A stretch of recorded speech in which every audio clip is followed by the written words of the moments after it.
Hi, I'm Jim Clark, Visual Arts Manager here at Hopkins Center for the Arts. Today we're speaking with Tom Hessel about his exhibition Souls, Silverpoint drawings, on view now through October 19th, 2024. Tom, welcome. Well, thank you. You should welcome me because you've been a part of the Hopkins arts community for longer than this building has been. I have. And I don't know if there's anyone in our audience that would remember also known as Hopkins Area Arts Association. Nope, I'm the only one. Okay. We can loop back to kind of the community history bit, but we want to get back to your work. Good. Souls, Silverpoint drawings, a very unique and particular medium. We'll circle back to the medium bit. But first off, subject matter-wise, the show is Souls. It's all portraits. Some of these models are people in your life. Correct. People that you know very intimately, you know their personality, their histories, their characteristics. And then, in addition to that, mixed in, we've got works from your Icons and Idols series. Correct. And so they're celebrities. How do you choose your subjects? I choose my subjects rather randomly. I've done some advanced study in photography when I was a young man.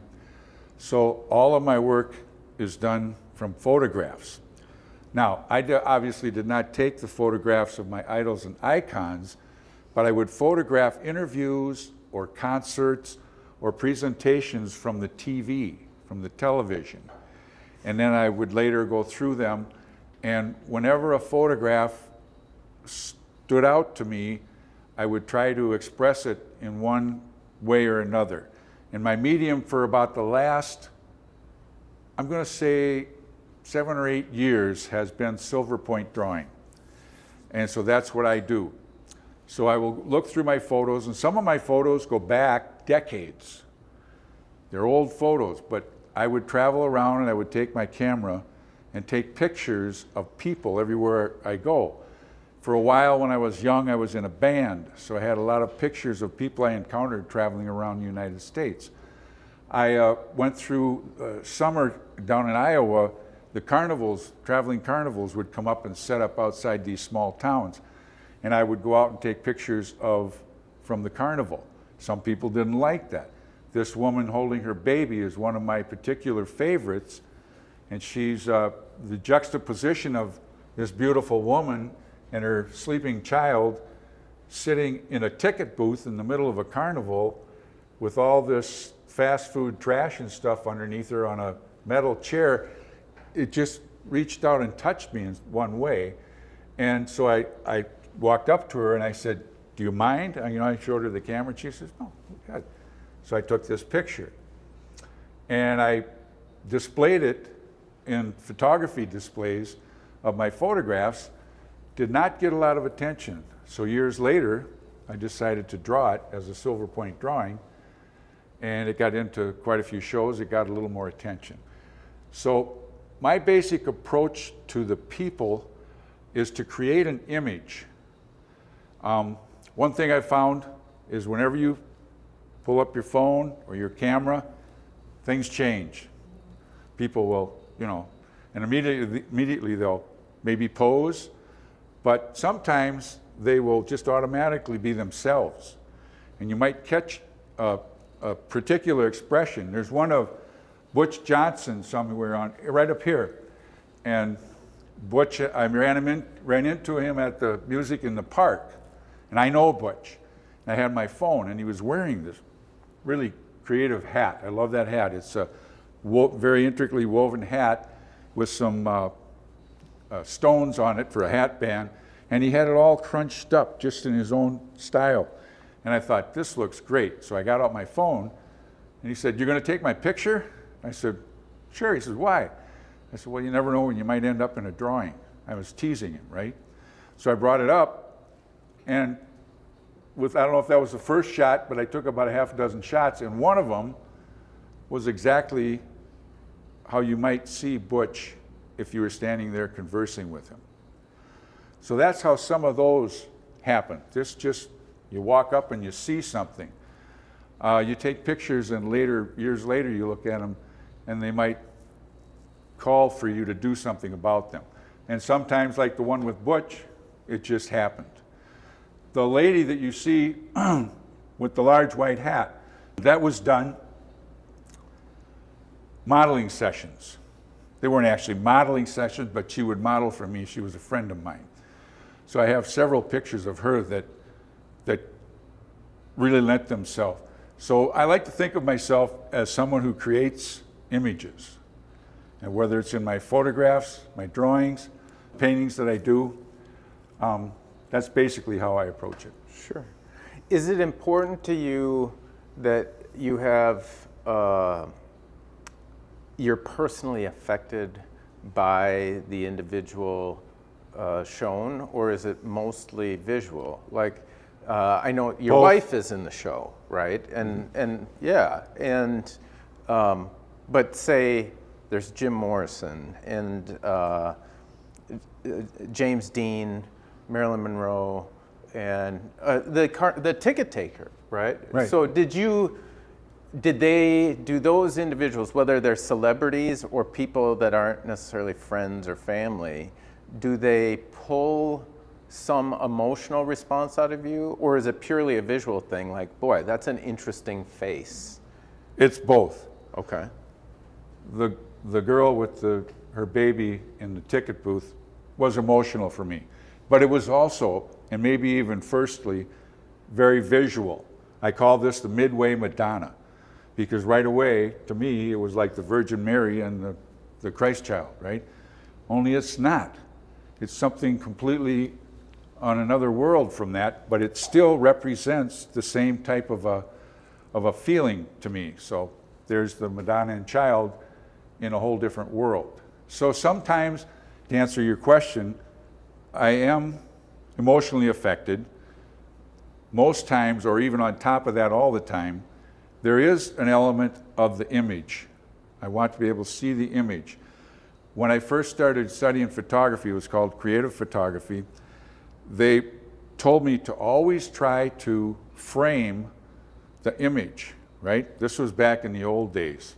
Negatives and prints, and there was no digital photography at that time. So we were supposed to attempt to frame the image that you wanted, composition-wise, in the camera itself, rather than printing it out later and cropping it down. This is the part I want. There was that also. But if you could frame the image in the camera, you would train your eye to see things that you felt were compositionally interesting, you know. You would train your eye to move towards that image creation. And so that's what I try to do, even with people, with whatever I do, I'm an image creator. And if you want to call me an artist, I'll accept that. Yeah. The icons in particular, are they individuals whose art you admire and are attracted to, or are they more about the idea of fame? Do you know what I mean? Well, they are about the idea of fame. They happen to be people that I was attracted to as idols or icons throughout my life. Bob Dylan, okay, Jim Morrison, even Marilyn Monroe. You know, I had a lot of respect for her, even though she was flamboyant and very out there as an idol and an icon. You know, the rest of them sort of became that way, but she was more or less thrust into it. But to answer Jim's question is, I like all of these people, but I sometimes consider them my lesser works because I did not create the original images. I created the way I presented the images, so there is my own touch to all of those, but it's not like I was there taking, for instance, the Bob Dylan. You won't find that photograph of Bob Dylan because I took it off of an interview.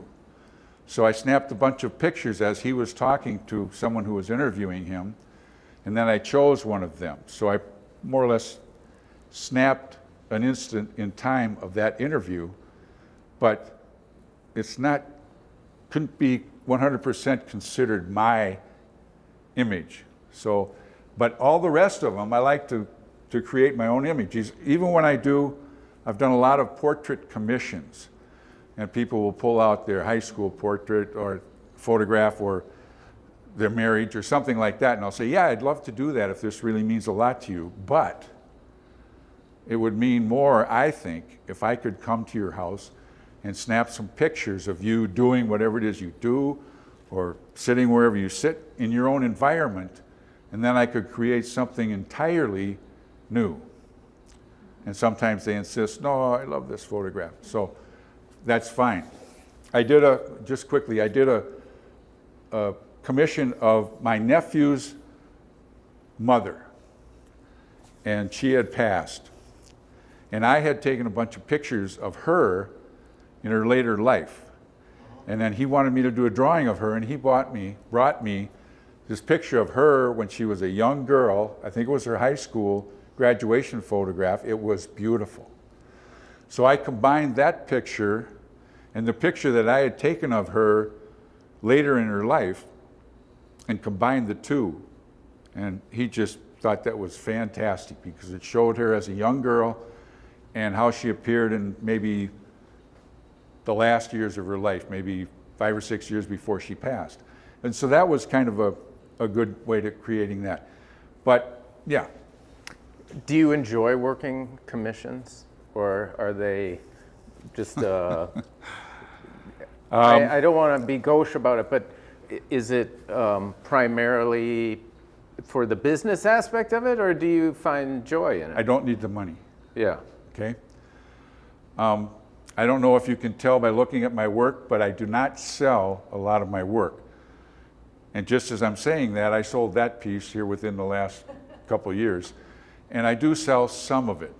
But, well, thanks, Misha, because another one of the reasons that I hadn't mentioned about the idols and icons is I thought they might sell. You know, they're lesser works, they're smaller, so I can afford to charge less for them. One of the things about my work is that I have to charge according to the time it takes, and it takes a lot of time. We haven't gotten into the technique yet, but Silverpoint drawing is a lot of cross-hatching, a lot of detail work. And so it takes a lot of time. So if I want to make any kind of an hourly wage on it, it's going to be very expensive. And not a lot of people would pay expensive money for a piece of art. You need to be in a certain circle in order to do that. However, I have sold, most of the art that I have sold has been through commission. Like I told you, I did my nephew's mother after she passed. There's some sketches in here, if you want to come and look at them later, of pieces. Are you comfortable passing it around? I'm comfortable with it. I'm not worried about it, but it's heavy. But this is Don Hagen. I don't know if anybody knew him when he was alive. He was big in real estate in Hopkins. This is a sketch of a Silverpoint drawing that I did of Don. This is a sketch this is a very detailed sketch that I did of my two daughters when they were young. This is, and I wish I had some of these Silverpoint drawings. These all ended up being Silverpoint drawings. This is a guy that retired as a colonel of the VFW, and I'm not sure, it was either Eden Prairie or Chaska, but somewhere, and they commissioned me to do his drawing. This was him today or then, that time, and behind him was the image of the VFW logo. And on the four corners of the logo, you see him as a baby, as a high school graduate, when he entered the service, and later in his service career when he became a captain, and then in the center as he appears today. I was very proud of this, but I didn't have the sense of, the presence of mind to take a scan or a picture of it, so, and I have no idea where it is today. But this was someone else that commissioned me to do a couple. So there are sketches in here. You can look through that if you like. or just pass it along. It's kind of cumbersome. That's a great segue into the medium discussion. It's a novel choice, Silverpoint. Why Silverpoint? Yeah, that's a good question. Why Silverpoint? If you read my little description of how Silverpoint is done, you will find out that, at least in my view, it's very time consuming, it's very unforgiving, it's difficult to make any changes or remove any marks. A little bit of it can be done, but if you start using sandpaper and scratching, you're going to start ruining the surface. So it's very unforgiving, and so it's frustrating. So why do I do it? I don't know. Maybe I enjoy suffering or something. But I think that it has something to say on its own because of the delicacy of it. I've done a lot of graphite drawing, pencil drawing, and you may have seen it exhibited here, but it would have been years ago. And the good thing about graphite drawing, the nice thing that I enjoy about graphite drawing is you can get some very dramatic darks, okay, so then lights, and you can get some contrast, very dramatic contrasts. It's difficult to do that with Silverpoint because it's such a delicate medium. But what I try to do is to create something that's going to draw the person into the picture so that when they're looking at it like this. Then they can see the intricacy, and maybe that I had some kind of a talent to be able to do that, right? It's not like you can look at one of them from a distance and say that, but I try to draw people in so they can see the intricacies of the technique. So that's the difference between those two mediums. But I enjoy it because they're somewhat archival. They're not going to go away. I've got Silverpoints I've done 50 years ago that, look great. And they do tarnish and take on a glow. That's why you'll look, and as you glance back and forth, even on this wall itself, you'll see different shades between a steel gray that the silver is when it's initially laid down, and a warm, bronzy type of look after it's oxidized and been there for a while. So that's a little more about the medium. Tom, can Yep. you arrest the oxidizing and freeze it in time using a fixative? And I know that you appreciate the tarnish or the oxidation, but if one appreciated and enjoyed the aspect as they first come out, could that be stopped? I don't know. I'm pretty sure that once I encase them in the frames with the plexiglass, I think that might slow them down, but I've often worried about that too, because I thought that if you take a piece of silverware, okay, and you look at it as it tarnishes, it gets black grooves and things in it like that. It's not the same with the Silverpoint. I don't know if it's just because it's just tiny pieces of it, but the ones that I've got that are decades old have not changed that dramatically. It's not like they went black. I often hope some of them, like this one of the lady I keep coming back to, I wish that was a little darker. That's another one of the attributes of Silverpoint, is you can't always rely on what it's going to look like because of the difference in the surfaces and the difference in the silver and the way it's applied. I would appreciate this one a lot more because I think it's a good drawing if it had a little more depth, darkness to it.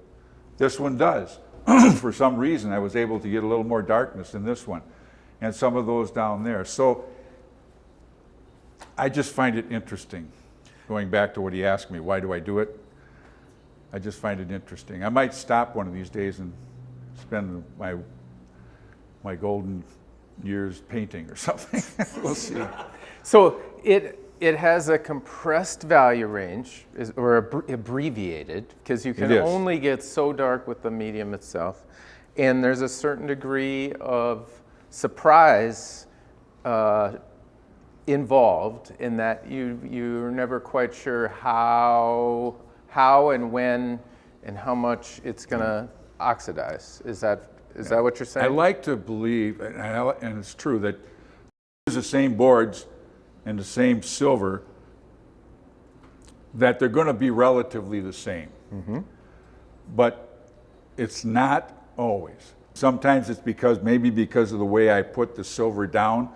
After you do it for a long time, like anything else, you find little intricacies. Oh, that works. Oh, well, sure. That's one of the things I found over time is that if you start with pressure and dark, getting your lines as dark as you can achieve better, darker areas. What I'm saying is that, but then like the background where you use crosshatch marks, which I'll show you later, and sometimes if you start lighter, it's harder to make that dark because after you get so many lines of the silver down, I think the silver wire starts to slip on the surface over the... Resist. Yeah, laying down more. Can I pass this? Not yet. Not quite yet. Okay. I'm sorry. You're really driving, Tom. This is great. But there's a couple of things because Silverpoint is so unusual, so atypical, so novel. I think we need to just dig into the real basics. Okay. It predates regular usage of graphite. So it was a way to draw pre-graphite. Da Vinci used it. Yes. It's drawing with literally silver, right? Correct. I can show that. Yes, please. This is a mechanical pencil, and there's a piece of silver wire. Uh-oh, I don't have my glasses. Can I help? Yeah. There you go, Misha. Put that back in there for me, and then pass it around if you would. That's the tool that I use to draw. And how do you source the silver? I mean, can you get I it? can buy it online now. Yeah. Originally, is it at art supply stores or jeweler supplies or? Originally, I had to get it at jeweler supply stores. And basically, I guess that's where I'm getting it now, but you can go online and do that. Sure. Okay. Yeah. They've got what they call, when I first started back when I was in college, I had to go to a jeweler and have them order me some silver wire, the kind that they would use in order to make their jewelry. And that might be one of those old pieces because that's an old pencil. But now you can buy it and you can get what's called dead soft. You can get what's called half hard. And I use both of those on these more recent drawings. And it's all 100% or 99%, whatever sterling silver is. That's what the silver is. So yeah, I can order it online. You order it as wire, cut off a piece and put it into a pencil like that. Do you ever dig into Gene's jewelry drawer and just start making marks with? No, I've got more sense than that. Now, could one make marks with a Silverpoint tool on regular paper? No. If some of you are artists, you'll understand gesso. Well, originally I had to take a piece of masonite board, which is very, very smooth on one side and kind of coarse on the other. It's a building material. It's about, you can get 1/8 of an inch. And I would paint that with several coats of gesso, and then I would sand it and wet sand it until it got very smooth. And that's what most of these surfaces are very smooth gesso on a smooth board. You can buy that now. So some of these later ones were store-bought, so to speak, store-bought.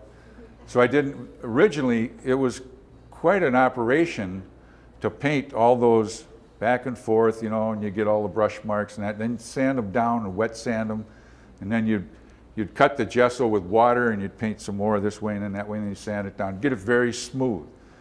And of course I probably overdid it a little bit, but it was very tedious. But then some years ago, quite a few years ago, I found out you can buy gessoed boards, and that's what a lot of these are. Do you find those surfaces as good or better than the surfaces that you were preparing? You know, I wish I knew. I wish I knew. They're a lot more convenient. Yeah. But this one, for instance, is one of those prepared surfaces. And generally, I will run a very, very fine sandpaper over them sometimes. Sometimes I'll take them right out of the package and start marking on them. But you can see that it works. The marks work. Mm-hmm. This one, which is pretty old, this might be one of my self-prepared boards, which, you know, these tend to be more consistent than the ones I prepared. So, do you like the fact that they're? Oh yeah, oh yeah. I okay. don't have to get all that mess down in my laundry room. And but beyond the convenience factor, do you like the uniformity of the yes. surface? You do, mm-hmm. yeah. So it's just win-win. Well. It works well. Yeah. Yes. Yeah. From a value, expressing value, manifesting value out of your medium, it sounds like there is a certain degree of control. You can make a darker mark with slightly more pressure and a lighter mark with slightly less pressure, but you're only going to get so much within that. So really, to get your lights and darks, you're utilizing optical blending, right? Correct. Hatch marks. There is some degree of changing in the marks. And I'll show you a good example of that is the one on the end of the young girl's feet on top of this big dead stump. Now that was done when I was in grad school. We went out for a photo shot with a model. She was a model, and I got all kinds of pictures of her. That one stuck with me, so years later I made that drawing called The Persistence of Light. But back to what I was saying, is if you blow up that tip of that piece of wire, okay, and it's like this, but then you start marking on it, right, on one corner of it, and it'll go like that. You follow what I'm saying? So one of the edges is a little sharper. So I was looser with the tree trunk and a little more bold with my crosshatch marks on the tree trunk. But when I approached her legs and feet, with a little toe kind of cocked up in the end, I would file down the point of my silver so that it was to one side had a point, so I could get a thinner line. And it made her legs look smoother, and in my mind anyway, you might agree, younger. Okay, that's why the persistence of light or the persistence of youth, whatever it is. So there is some degree that you can control the marks. And that's another thing I learned after years of doing this, is that, okay, well, let's get this thing filed down a little bit, and then we can, you know. So you can make some differences. And if you start with dark marks, or you can start with lighter touches. And you can see that in any piece where you go lighter, I'm not pressing as hard. Or I'm using a sharper edge of the point on the silver. You've got an example of gradation here. Yes. Now what I told you about, or what I maybe haven't told you, but in order to get different tonal values on large areas, like her face and then her hair, of course you can use the line drawing technique. Obviously I line her hair, I draw, you know, the shapes and things, but in order to get a tonal value for larger areas, I do cross hatching. And what that is you take very small marks and you get very adept at doing it quickly because it's very tedious. And you go across that and you make a series of small marks vertical, or however you want it to be. And then you want to make it darker, you do a diagonal across that over the top of the vertical marks. And then the other way if you want it to go darker. So the darker you want it, the more layers of marks you make. And that's what this board will demonstrate. Tom, how did you even start Silverpoint. I mean, have you been doing this since you were 5? No, but I've been drawing since I was 5. For sure, I bet. I discovered it in college. When I was studying studio arts in college, I found a book at one of their book sales of artistic medium through the ages, something like that. I've lost the book long ago in some pile somewhere. But in that book were all these artistic mediums, and they described how to do them, and Silverpoint was one of them. And here we are 60 years later, and I'm like, well, something must have grabbed me about that, because I started doing it. I went out and got a piece of silver and a pencil, and I painted a gesso board, and I started to do it. And I did a few, and then I did paintings, and then I did drawings. And after I retired, I came back to the Silverpoint. But all that is meant to answer your question. I found it in a book when I was in college, and I was excited about it, so I thought I'd try it. What did your professors think? I don't know. I don't even know. Did you share it? Did you show during school? No.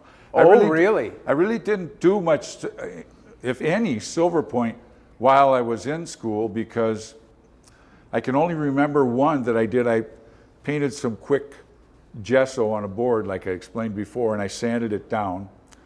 And I did a nude drawing out of a Playboy magazine. I can remember that. But I don't remember doing any in my actual studio art class. I was painting and life drawing, but I don't think I really got into Silverpoint drawing until after I left school. Yeah. And you've worked in other mediums. Yes. Yeah. Photography, you mentioned. Have you painted? Oh, yeah. Yeah. But you come back to Silverpoint. No, yes. Yeah. But no, I came back to Silverpoint about 6 years ago. And that's when that's when all of these were done. Somewhere within that last 6 to 8 years, I started just focusing on Silverpoint. And each time I did one, I learned a little bit more about the technique and a little bit more about how to control it. And again, I don't know if I can adequately explain it, but I stayed with it. Yeah. I've got a whole series of, I don't know, maybe 100 or so of my graphite drawings that I explained before.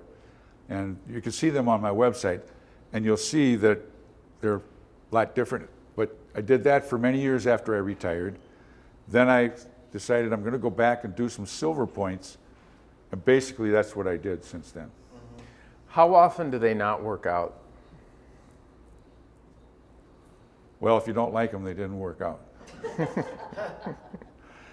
Let me answer it this way. I have got Silverpoints that I've never shown. And it was either because I wasn't happy with the way it was executed, the technique, or I didn't think that the image was exciting enough for whatever word I'd be looking for here to describe an image that would draw you in, for whatever reason. And a little bit in the back of my mind, I regret that. Because I think you look back, I don't know if those of you who are artists or Jim can identify with this, but you'll push some pieces aside that you weren't entirely happy with. And you'll go on with your life and you'll do other stuff. And maybe years later, you'll come across that piece and you'll go, you know what, that wasn't that bad. This is really sometimes it's the mood you're in. So the answer is that I've never really discarded any of them.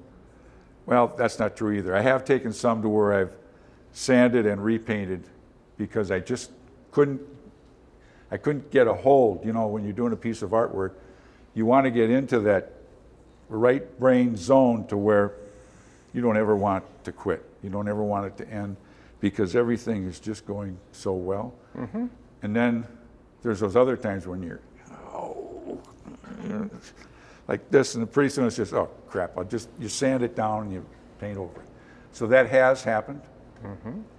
I try to keep it to a minimum. But Part of keeping it to a minimum, because they are so labor intensive, passing around the portfolio, it appears like, do you always do graphite I did. pre-drawing? I do not anymore. You don't anymore? No, because I cheat. Okay. I used to. I didn't used to, but a couple of times I taught adult community education in St. Louis Park in drawing from the right side of the brain and the different techniques of creating positive and negative spaces in order to get accuracy to what you're drawing. And there are other tools for that too. One of them is grid. You draw a grid over a poster or a painting. I did that poster of the Jerk, where he was holding all kinds of stuff. He had a chair in his hand, and it was Steve Martin.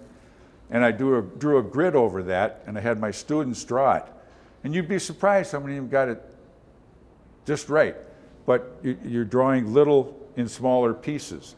So I would use those types of drawing techniques in order to get the accuracy, until I found out not that many years ago that they've got little art projectors, you know, and you can project an image, but it's a very faint image. So I would, on some of my drawings, especially the more intricate ones, I would use that projection to get the layout and the composition, and then I would have to go back to the drawing board and the picture. And you couldn't do very much with Silverpoint, because if you look closely, you'll see some of those original lines, and you'll wonder, why is that line there? Well, that was one of my original lines to help me get the layout and the composition correctly. Then I'll go in with the photograph and I'll redraw everything with the detail, you know.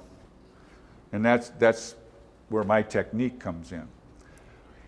If Silverpoint is really not erasable, graphite is, could you, the last time I checked, could you and do you do a preparatory drawing or note when you're using the opaque projector? Do you note locations and proportions in the graphite? No. And then do the Silverpoint and erase the graphite? No. No. If I use the projector, I try to do very light silver lines. I don't use the graphite. But I used to, when you saw those sketches in the book, I would transfer them with rub-ons with graphite. I would draw it out in detail in the pencil, the graphite, and then I would trace it, or at least the outlines of it, not all the details, and I would lay it over the top of the board and and it would have the light graphite pencil on there. And with a kneaded eraser, you know, the gum type that you can squish up and get real warm, I could carefully remove the graphite when I was done using it, okay? But for whatever reason, it became not an ideal solution. I did that for years, and it worked. I tried it recently, and it's like I didn't like the look of the board after I used the eraser on it. That's another one of those things. When I was doing it, it seemed to work. That, I don't see one here that I may have done that with, but the answer is yes, I used the graphite, and then I would transfer the graphite onto the board. But those days are past. Mm-hmm. I don't need to do that anymore. Mm-hmm. Tom, you brought 2 additional works not in the show. Was there something that you wanted to demonstrate or tell us? Well, early on today we were talking about my approach to my subject. How some of them just accidents happen. Other ones were done from models and posing. Other ones were created, like the picture of the guy running with the child back there. It's called Nowhere to Run. That one was composited. It was a picture of a guy. I took it off the news again, and he was running, and he was looking like he was trying to find out where he could go, and he's looking in that direction. And then in his arms, from another photo, I got this child's face who was crying and looking right at you. So he's running with the child in his arms. And then I put the child's arm like this across up to his shoulder. His face is here and his shoulder's up. You'll see it. And I framed it that way with his arm coming up here on top of the child's head. So you see his arms, the child's arm and his arm will frame the place. And then I put the child's face here from one photo that I got off the TV, and then his face over here from another photo where he's looking forward. So sometimes I will create, it doesn't happen often, but sometimes I will create an image by putting some things together. I forgot your question. Oh, you brought these two additional images. And okay. Earlier I was talking about when you bring up a camera or your phone or whatever, people will, you know, oh, you taking my picture? You know, and they'll react, right? Other times, the pictures are, they don't notice. Okay, like the blustery day. That was a drawing of a girl.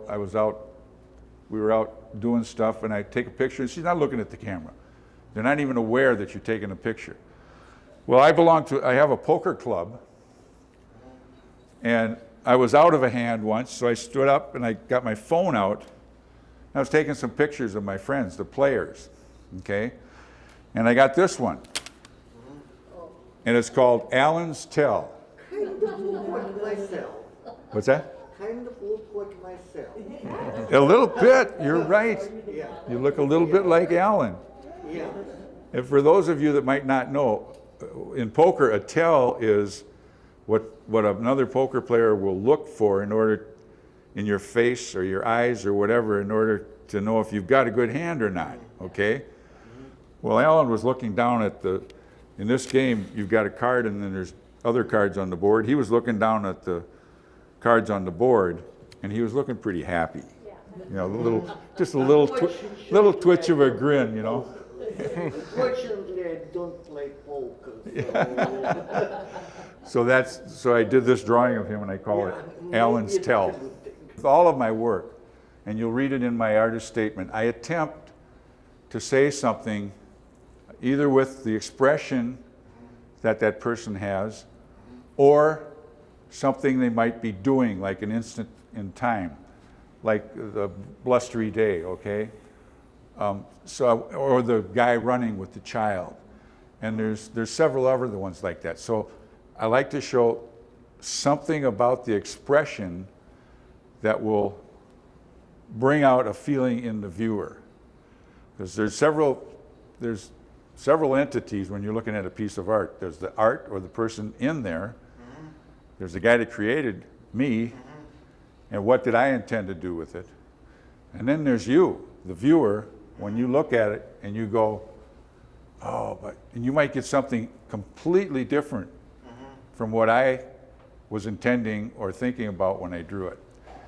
That's what I hope for. That's what I want to, I want to get out of my artwork is something that's going to capture the viewer or bring something that's maybe universal, a feeling that's universal or out of the viewer. Okay. nice. I'm not the next question. In fact, you all are. Let's open it up to questions from the audience. Can you tell us a little bit about this book and some artists from the past? That was intriguing that they were doing this before graphite. Yes. And do you have Jim an knew more about it example? than I did. Who did you mention? Da Vinci. Da Vinci, Rembrandt. What I will tell you about the Silverpoint, what I know anyway, in my experience, I've found very few other artists that work in Silverpoint. And the few that I have found work on a smaller scale, more like that. And they have a linear approach to their art. There will be some shading with lines and things like that. But they don't tend to get the fill the frame technique that's, I think, is utterly my own. And the reason, and the way I do that, as I explained before, is by the cross hatching, okay? So to answer your question as best I can, is I have not come across hardly any other Silverpoint artists, and the ones that I have work on a smaller scale, almost always about that size. And I haven't seen them do this full frame technique like I do. So you'll have to do some research. You'll have to go online, Google. The library. The library. Is part of that, is it an expensive medium to use? No? No? It sounds expensive though, Yeah. right? Because it's rare. Silver, yeah, but it's not expensive. No. No, you can get a three foot? Maybe it was 18 inches. Piece of silver wire for like $20, $25, because that's not much silver. Is that one drawing's worth, 8 drawings worth? How long? 1,000 drawings worth. Well, yeah, 18 inches, so an 18-inch And you cut silver a piece wire. about this big, like you saw. Yeah. Put it in a pencil. And I might get a couple of drawings out of that before it gets down to where it's almost too short to stay in the pencil without moving or spinning. So just to confirm, a typical lead length from a mechanical pencil would get maybe 2 drawings. You'd get 2 drawings on it? Yeah, at least, maybe more. Because Interesting. you're not laying much silver down. You know, it's This thing in the same loop. When you buy this special paper for the board. The board, I mean, yeah. You buy it from a special stores that sell it. It's in art stores. Or you can buy it off eBay or Amazon or any type of like left I buy market. it, actually I can tell you exactly where I buy it, Misha. Yeah. I buy it from Blick. Blick. Yeah. Yeah, Dick Blick. Blick.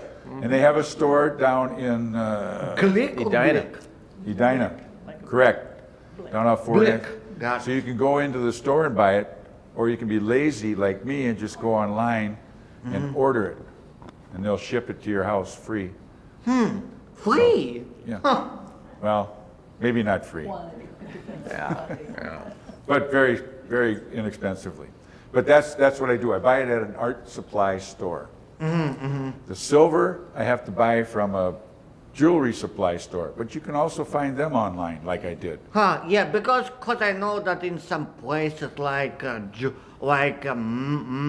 Michael's, I don't think it's possible to find such thing. Where? Yeah, Oh, Michael's? yeah, Michael's is more of a craft store. yeah, You can find some art supplies at Michael's, yeah. but it's going to be limited because Exactly. they are mostly a craft store. So I would recommend, if you're going to do any kind of artwork and you want to find what's truly available for you to choose to use for your tools, go to Blick or another art store. Wet Paint in St. Paul. Wet Paint in St. local. Paul is one. Yeah. Any other questions? Jeannie? Simple question, just curiosity, what is the biggest painting that you've done with Silverpoint? Okay, it was shown here many years ago. It is 24 by 36, so that's about 2 by 3 feet. And it's a picture of a young lady, nude, sitting in just a wooden rocking chair, kind of like an old rocking chair by the fire, rocking chair type, just a simple wood rocking chair. And she's sitting, she's the only thing in the picture, and the light is coming through the sliding glass doors. You don't see them. All you see is the light reflected off of her. And she has a look on her face that's like she's just waking up. And I just fell in love with that look. She's got her arms on the chair, and she's got her legs crossed, and she's leaning back in the chair, and it's like she's just waking up, and all this light is washing across her that you don't see coming in from these glass doors. And so I drew it, and there's a lot of white space, especially on her body, and very little shading to delineate her body.